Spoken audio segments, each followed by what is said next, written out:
Good. Can you hear me? We good? Okay. Welcome, everybody. Thank you so much for being here. We've got head coach Gavin Peterson, and we've got Maya Toure and Kennedy McQueen. Gavin is going to open up with an opening statement, and then we'll turn it over to questions for you guys. Wow, what a game. Our players have been through a lot over the last few days, and just to see their looks and in their eyes and the actions that they showed over the last 2 days, I didn't know how today was going to play out, but I just knew they were not going to relent. They were not going to give in. We just beat one hell of a basketball team, and St. Joe's is going to be an NCAA tournament team.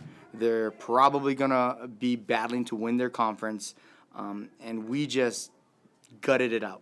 We really did, and I am so proud of everybody in that locker room. Maya hits a big shot. Kennedy gives her the ball. It just was a great team effort, and our kids never just let down. So I'm so proud of them. Now we got to rest up, and we have another one on Sunday. All right, Coach, I got two questions here. One for you. This morning you said the overall message will be to come out spitting nails. Yep. How do you feel about your teams facing adversity today? It was great. We came out, and I think we were spitting nails. But a good team like that, you're not going to put them away in the first quarter or the second quarter.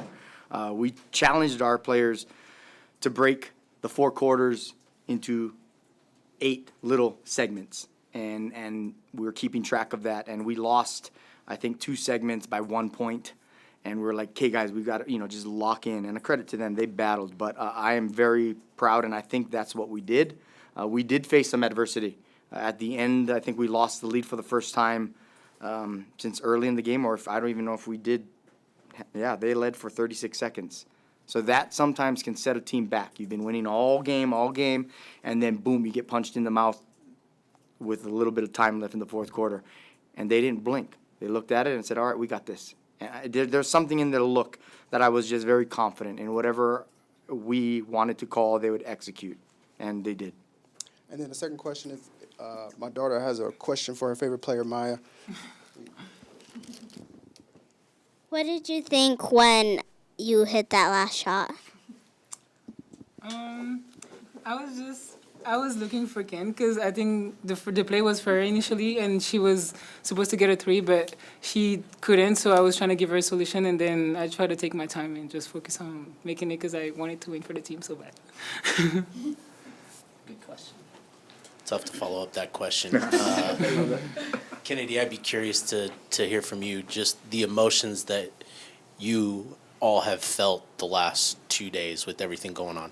Yeah, I mean, we were shocked, to say the least, but I think the group of girls that we have together, and Gavin's hit on it, but just our way we're able to face adversity is, like, we knew it was going to be quite the change. We're so happy for Coach Rob. She's going to do incredible things in the WNBA, but we knew our mission stayed the same. Our culture is intact, so that as players, that's what made us not nervous. I've been around Gav for 5 years.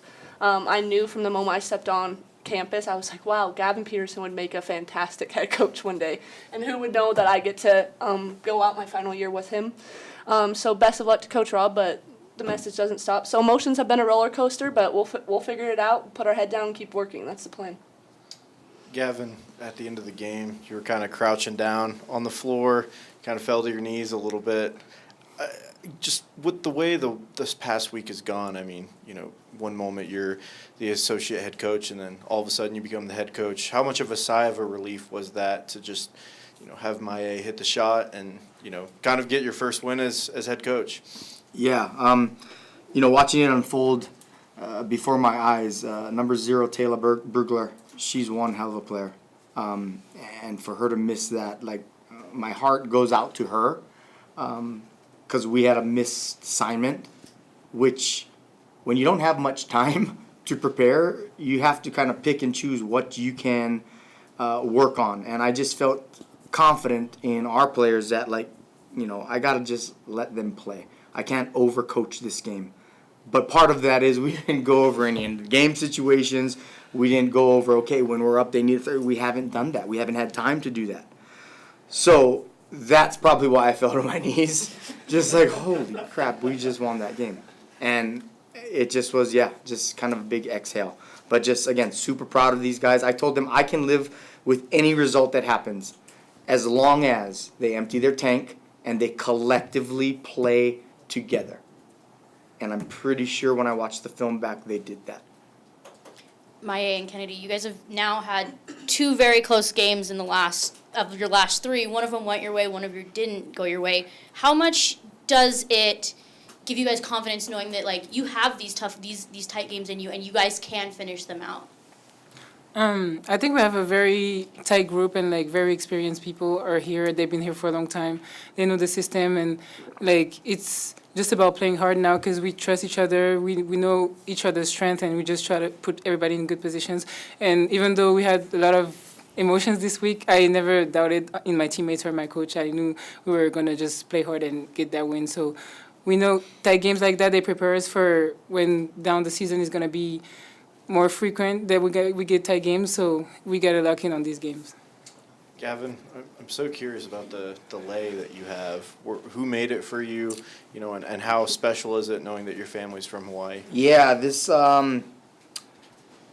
Sydney, our team manager from Hawaii as well, her family sent it, and she gave it to me before the game. But just like in the Hawaiian culture, it's for, we call it mana. And it's just from the land, the power, just the land, the just spiritual guidance and watching over me.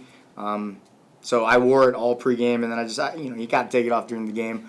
But it meant a lot to me. I didn't know it was on its way, and it's pretty cool, pretty special to me. Kennedy, going back to my previous question about those tight games, how does that make you feel? Yeah, I feel like Maya touched on it, but we've, as a core group, have played a lot of tight games together, both wins and losses. So just bringing in a great group of freshmen transfers, like that just help us build. But I would just add at Northwestern, we had an off offensive night, but we had to learn the message that even when things aren't going our way offensively, like we have to really hone in on defense. And I feel like that's really what changed in this game. It felt like on the court was just like our help was a lot better. Everything just kind of seemed together. We had some mismatches that we didn't want, but overall, like, the intensity was there, and that's something we were lacking with that loss we suffered. So it was just, we just learned from the loss and built on that. Also, you guys started out the second half kind of cold. There was quite a few missed shots. What do you guys think was attributing that? Was it just, coming out of the second half? Was it the emotions of the week? What just kind of led to that slow start in the second half? Honestly, I don't know if I can pinpoint it, but no, I think I know myself, I had 2 layups that normally, like, I would make 99% of the time. So it was just weird. I don't think it was anything to do with emotions. I wasn't thinking anything differently, but I think it was just a basketball. That's how it goes sometimes, and we just battled through and answered. Yeah, this is a 2-part question for both Maya and Kennedy. Where were you guys at when you found out about Lynn? Walk me through the emotions of that, and kind of to piggyback off of that, how did you guys feel like Gavin did tonight in his first game as a head coach?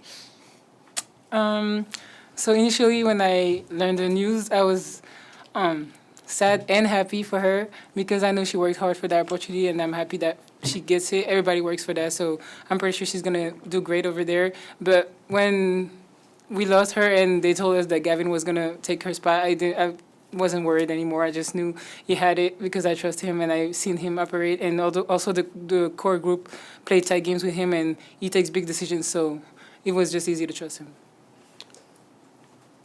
Coach, this game, it was a lot of calls going your way, a lot of calls going their way.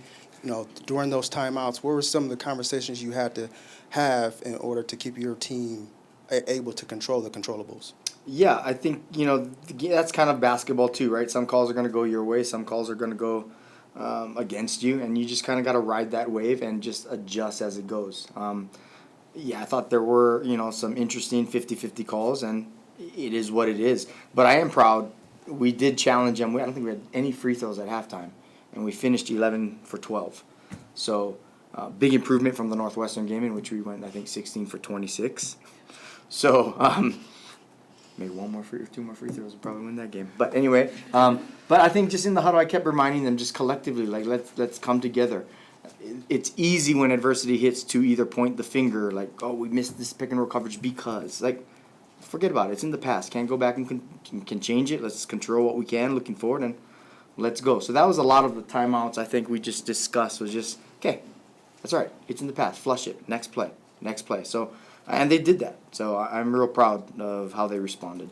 Did that message adjust once overtime became a reality? No, it kind of was, you got to value the possessions in overtime because you only get 5 minutes, right?